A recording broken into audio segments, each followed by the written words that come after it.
जैसे कोई कोई बच्चे ऐसे होते हैं कि जन्म लेने के बाद में उनकी राल टपकती रहती है, विद्वान नहीं हो पाते, पलंग पर पड़े रहते हैं, पाँव हाथ काम नहीं करते हैं और डॉक्टरों का इलाज चलता रहता है पर वो रिटर्न नहीं आ रहा है। ये इनको बढ़ाओ ना।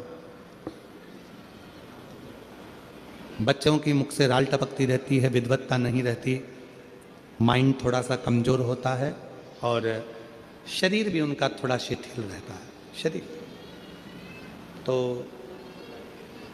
कई लोग कह देते हैं कि ये बच्चा थोड़ा जल्दी जन्म ले लिया इसलिए ऐसा हो गया, प्रीमेच्योर हो गया, ऐसा हो गया, वैसा हो गया। दवाइयाँ भी चलती हैं, इलाज भी चलता है पर उसका कोई लाभ नहीं मिल पाता और वो बच्चा पलंग पर पड़ा रहता है, राल टपकती रहती है, बुद्धि काम नहीं करती।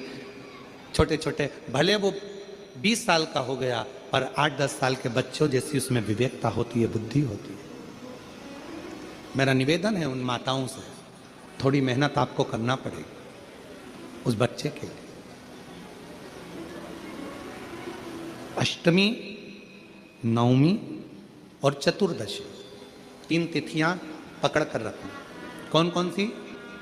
जम के बोलो। अष्टमी, नवमी, चतुर्दशी।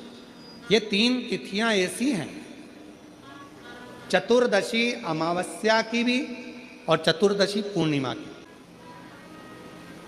अष्टमी नवमी अमावस्या की भी और अष्टमी नवमी पूर्णिमा की। ये वो तिथियां हैं जिन तिथियों में मां नील सरस्वती का स्तोत्र का पाठ कर कर एक शंख पुष्पी पुष्प, एक अपारिजात का पुष्प जलाधारी पर रखकर 7 बार अगर जल का पात्र से जल चढ़ाया जाए और उसी जल को कटोरी में झेल लिया जाए, उस जल को 3 दिन तक लगातार यदि सुबह दोपहर शाम रोज उस बच्चे को देना चालू करिए, उसके हाथ पैर भी काम करना प्रारंभ करेंगे, उसकी बुद्धि भी काम करना प्रारंभ करेगी।